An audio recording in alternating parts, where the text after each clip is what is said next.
So what we're going to do first, are you ready, John? Are you filming? Yes. Okay, awesome.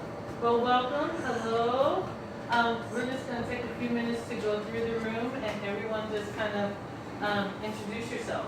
Say your name, well, your first name, and then something about you. Maybe your favorite color or something like that, or what you do. If you're a student, or if you're, yeah, just say something cool about yourself. Who's first? My name is John Felder. I'm recording you all, and I'm from Brooklyn, New York, and my favorite activity is volleyball. I've been a mortgage processor for 20 years, and I think this is really fun to do. Awesome. My name is Mary. I'm from Germany and I'm from here in Seattle. My name is Lisa. I'm from Switzerland and as well here in Seattle. My name is Lucy. I'm from France, and I'm road tripping right now in the U.S. and in Canada. My name is Susan. I'm a teacher in Germany. Okay. My name is Peter and I'm a teacher in Holland. Okay. My name is Kaylee. I'm from Massachusetts but moved down to San Diego. Woohoo! My favorite color is tie-dye and everybody always compliments me that I'm constantly smiling and strange, but I'm happy with that. That's cool. Right on. Okay, gentlemen. My name is David. I'm a student. I'm going to school. Oh, I'm going to school in New York starting next fall, and yeah. Okay. My name is Chuck. I'm from Mammoth and I am hiking the Pacific Crest Trail. And I am Patrice. I have been an early childhood educator for over 20 years. I work predominantly with 0 to 5 and love it, being on the floor, crawling around. Education is important to me, it always has been, but it provided a means for me to take care of my family. I have 3 daughters, a set of twins and a 16-year-old, drives me crazy. But yeah, my favorite color is red, and I'm finishing up my master's program at Azusa Pacific University. So I thank you guys all for taking the time. I really appreciate it. And we will dive right into the discussion here. So my topic, the main topic is the development of organizational culture. So just to jump out there real fast and break the ice, what are your ideas about when you hear organizational culture? What does that mean to you? Organizational culture, and that's how basically the political system works within the organization, and how people get around, and basically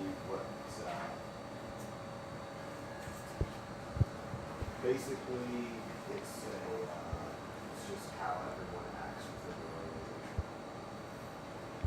Any takers? The structure of how society works in different cultures. Probably my best bet. Okay. Anyone else? Well, actually, that's really, really good. I mean, what happens is in any organization, the structure of that organization are the people. And so the people, their feelings, their thoughts, and how they come together to maintain and produce a product is how and what we're talking about as far as organizational culture. How people work together in order to accomplish a task. And so when we're talking about developing organizational culture, we're looking at, okay, we have, say, a school. And that school is made up of what? Any takers? Come on, guys. Come on. Individuals. Help me. Individuals, students, Teachers, administrators. Awesome. Rebels. Me in high school. Yes.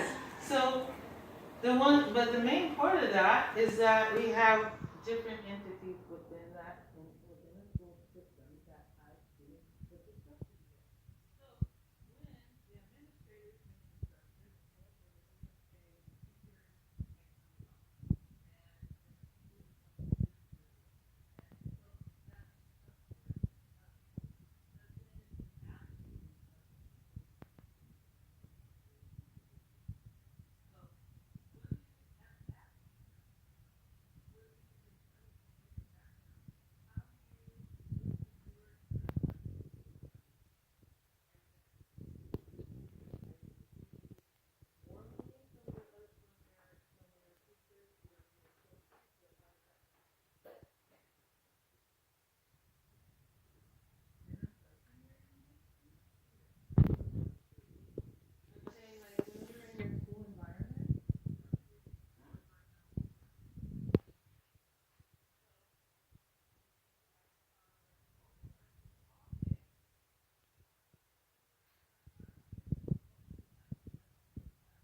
attention. Like, I mean, in Holland, it's like every teacher teaches a different subject in secondary school. Obviously, I think it's the same here, right, in high school? Mm-hmm. Yeah. So you'll have the entire faculty, if you will, every break, they'll be at the same table drinking coffee, discussing sometimes what happened with students in a particular class. But to really pinpoint what the environment is like, yeah, I really have no idea. It differs per day, differs per student, differs per year. Students are different every day. They'll have like a how do you say that in English? Come on now. Just Like how a you core to think. them. Like, I guess they have some like predictability to them. Okay. Just really dependent on with what leg they got out of bed in the morning. Right? Yeah, that works for little kids too. When they wake up, sometimes they're happy and sometimes they're not. But the development of that is when you have teachers in a certain environment. Do you think that the teachers should communicate on a regular basis outside of the classroom?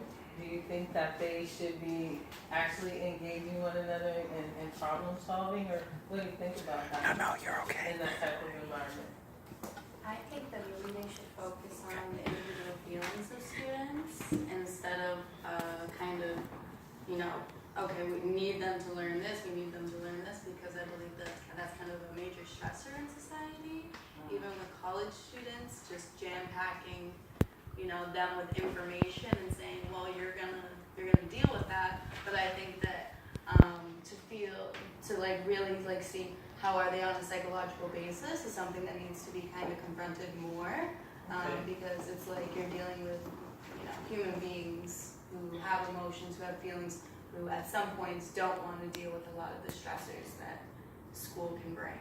So I think psychologically, going over that and seeing how you can make the students' lives easier, better with the learning, and finding good tactics that will help them. I think that will help them with their stress levels and psychologically, wellness-wise. Awesome. Yes. It's also, if you have a problem with the kids, it's better to talk to the other people, to the other teachers, that you don't have, you're not focused on your idea of what happened to that kid. So you have different opinions, different ideas, different opportunities to solve the problem. So in this type of educational environment, do you think that it's important to get to know your counterparts? Do you think that's important? Because in development of the culture is actually the people who are doing and working in those classrooms.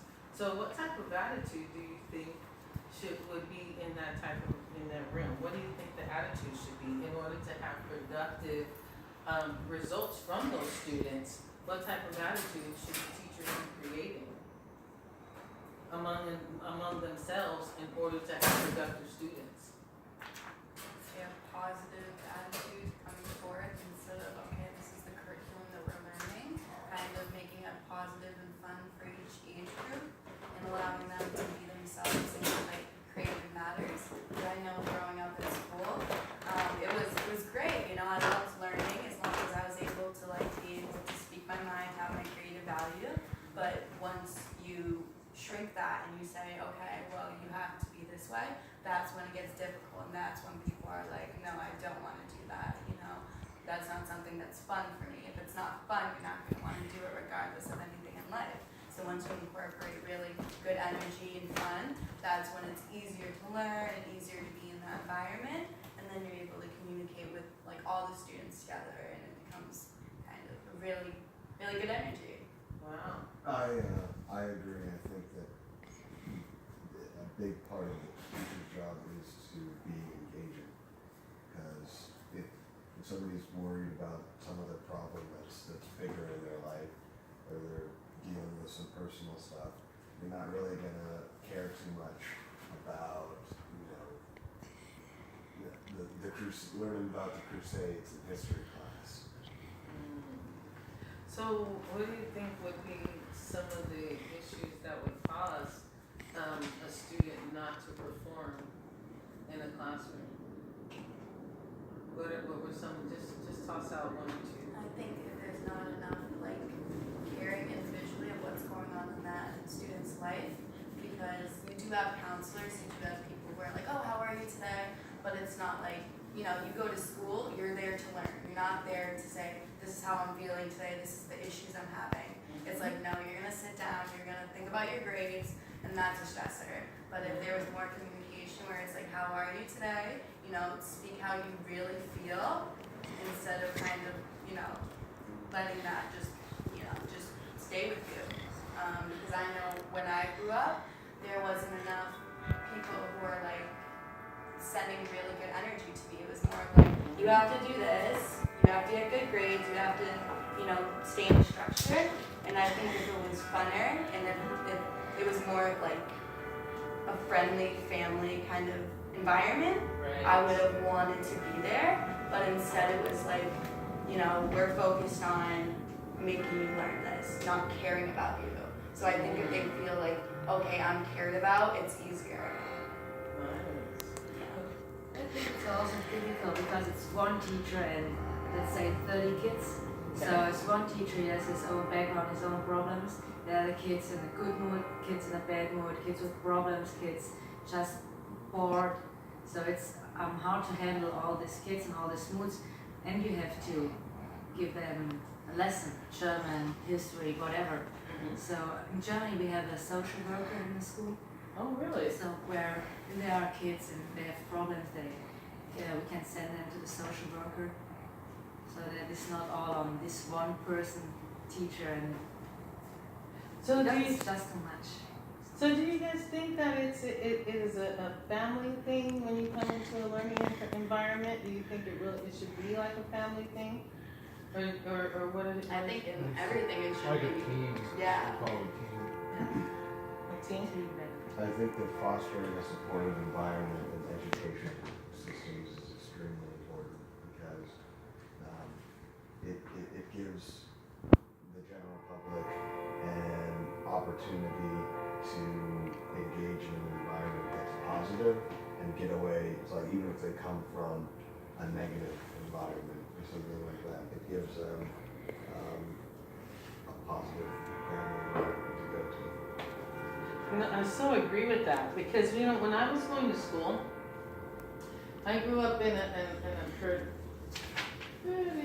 rough area, or was considered a rough area, and so one of the outlets for me was school, and my home environment wasn't very positive either.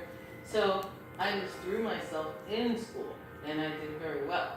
So, but I also had a lot of support. You know, my counselors were always there, and my teachers were always pushing.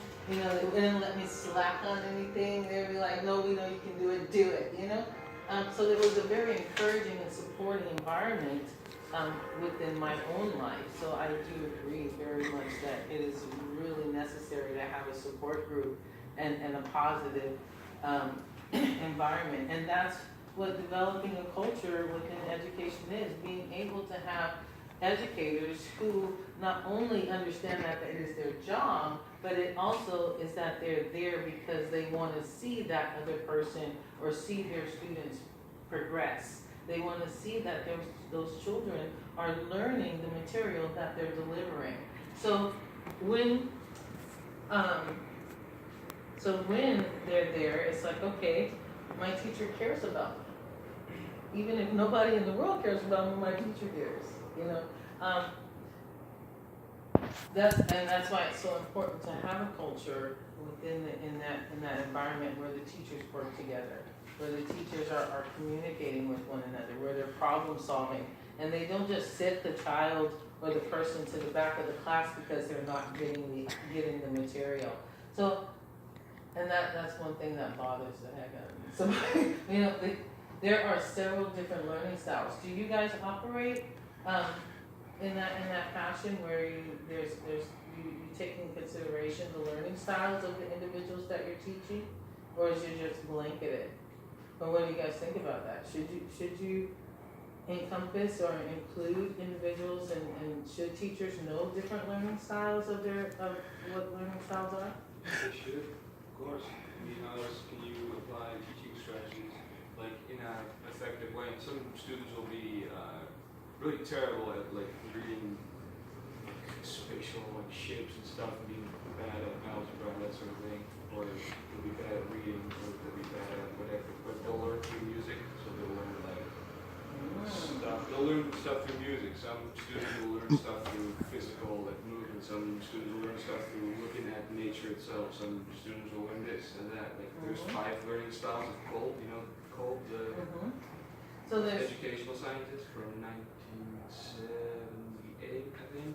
Kolb, the 5 learning styles, and then after that they got the learning theory of 12 learning styles, which actually includes like kinetic movement, musical, and all the naturalistic ones, the biological, and the this and that. yes. So yeah, if you use that, you can definitely like spice up your not curriculum, like your arrangement of teaching material. Yeah, I agree. So yes, you definitely should. Is it terrible of me that I read right now? Because I am neither. So I actually work at this hostel, and I'm neither reception. So Well, there's if still you, 8 people, right? John's here, so it's still 8. Okay. if you pull out your evaluation for me and just and then just put it on the side there, that would be great. I'm very So- sorry, but. No worries. All right, so we've had some chiming in, but I want to hear from you 3 ladies over here what you feel about educational environment and building up teachers, and how important are teachers and the administrators to being involved in a person's education, whether it's an adult or a child. How important is that? Well, I never really wanted, if I told one of my teachers that I wouldn't have wanted that teacher to talk while the other teachers have tell them what I was telling them. So, it can be nice if something happened and the teachers are talking to each other. And if I tell something private to one of my teachers that I trust, I wouldn't want them to talk to the other teachers about it. Well, I think that is definitely important. I don't. If it was something that was communicated in private, then I don't think the teachers would share. But I do believe what happens overall is that when you have students that are going through changes and that are absolutely, and you're seeing a pattern of something, or you're seeing something similar to that, and you don't know how to handle it, then being able to communicate with another educator and say, hey, have you ever seen this type of situation before? You know, what do you think? I don't know really how to approach this. So, do you have any ideas of how I can help my student? You know, that kind of communication, that kind of development of the teachers and the community or the culture, instead of just blurting out the private stuff. So I don't think that would be one of the things we would do. But how important is a teacher, or were your teachers to you as you were growing up and coming through school? How important was that? What was your type of experience? Well, I had some teachers I got along with really well, and I really liked them, and I liked the stuff that we were learning, and I was really working with them, and that all the encouragement, it all came from me. It didn't came from my teachers. So wow. I knew that I wanna graduate with the A or something like that, and I pushed myself, but my teachers didn't. Wow, that's really nice to hear. Good. Well, a lot of people are not like that. I shouldn't say a lot. Well, some people are not like that. They're not self-motivated. They're not self-encouraging for themselves, and they do need the outside validation. So, do you think that's important for teachers to have outside validation as well? Yeah, I mean, of course, there are some people that need it, but I think it's a matter of age, and I think with 15 or 16, the students should be able to know that learning and having good grades and graduating with good grades is important for their future and for their lives, that they with that understanding that they can push themselves because they know, like, if I want a great life, then I have to do something for it. And I think when they are old enough, they should be able to do it. Wow. So, what do you guys think about what was just said right now? It's difficult. Yeah, sorry. Well, as the outside person filming, I just want to interject. So, the whole crux of the matter is, you are dealing with a little bit of cultural anthropology, right? Because you have different cultures under the same roof, kind of almost like this hostel setting. And then you have a personality management because every child has a different personality, right? And there's where the difficulty comes in. It's more personality management than it would be cultural. And as a junior educator, I did the Bell program. I was an after-school math teacher for 2 summers. The most heartbreaking thing was there was a kid failing.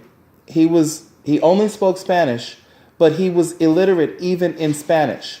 So that means that not one educator, that means several people failed him to the point where he couldn't deal with, forget about teaching him math in English.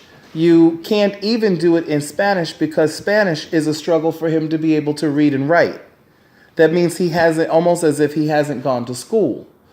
And so that type of situation, I most certainly did. I went to a teacher and I said, hey, did you know this?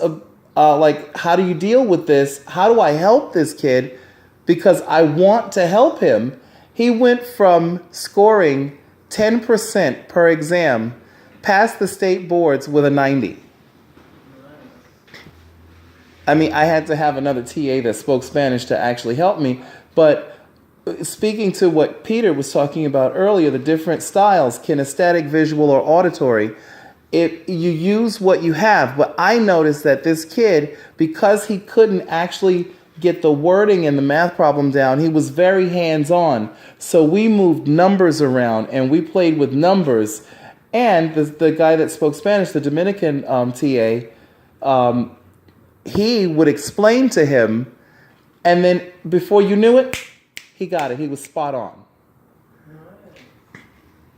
Nice. I think it's almost the same.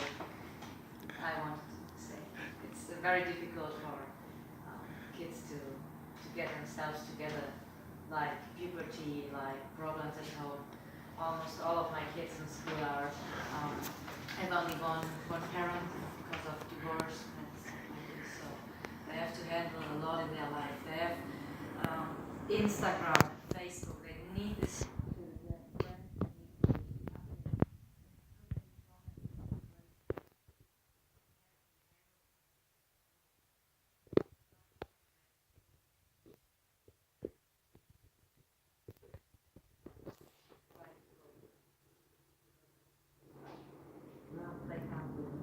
Lucy, what do you think?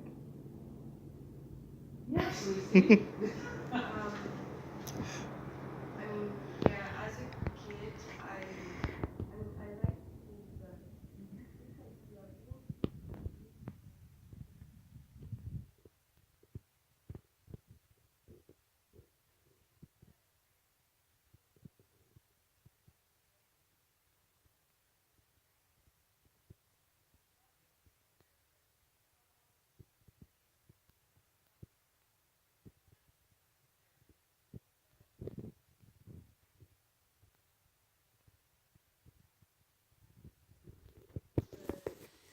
like they should be role models, sort of, to kids that need a role model in their lives.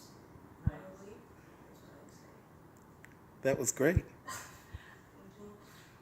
And your comments? Tell me your name again. Lisa. Lisa. Yeah. And what do you think, Lisa? I think it's the teacher, they have to be like a good person and a good role model before, but for me myself, I need like the separate between family and something that's like there, and then you can do your stuff. It's so when it's like family, I feel like too comfortable Okay. to learn something, and I need like the strict rules, and then I can work with them. Awesome. So the things that you guys might consider some positive things for teachers to actually do to create positive environments? Just on, not just for their classroom, but for themselves. So if we're all working together, and we have a nice diversity here, so if we're all working together and we come from different backgrounds, how do we chime that into one another? How do we make it fit? One of my professors used to say all the time, we need a goodness of fit. So how do we create that goodness of fit with the diversity within ourselves as educators first, in order to introduce that type of attitude into our classrooms? So what are some of the things that teachers can do to encourage and help one another in order to be the best teacher for their classroom? What are some of the ideas that you guys have? Work from a common ground. I would work from a common ground, because every ethnicity and even countries have things that they share. They're commonalities, things that are just common or pre-existing, right? And you work from that, and so that the differences aren't so great, the similarities are greater than the differences. And thereby you can spread this kind of spirit to the children too. Emily, you guys have to help me with your names. I'm miserable with names. I'll remember your faces forever. I'll remember those beautiful smiles as well. But you guys have to help me with your names. So when you speak, to say, okay, I think leading by example is something that teachers should do to inspire and encourage other teachers to do, just by acting in a more engaging and compassionate way, and showing other teachers through your example that your students have a better time, and then just a better teacher. I think having fun, positive energy. I mean, I'm a ski instructor. If the kids aren't having fun, they're not gonna learn. Yeah, Yeah. 100%. Yeah. It's boring. It's like not happening. It's not Yeah. happening. wow, Yeah. I'm gonna have to learn how to ski. I've seen that before. I'm just like, I don't know. I'm not. Yeah. I'm a little clumsy. It was like, the shark beat down my leg. No, I'm just kidding. So, again, what are some of the positive things that you would want to see a teacher do in an environment? 5 minutes. Oh, all right. Wow, you guys are great. So, in having in developing out a culture within an educational organization, we've talked about being able to chime in. We've talked about how we can use the commonality of teaching, and how we can kind of break down the barriers between the diversity in order to be good educators and just good leaders. We've talked about how we can be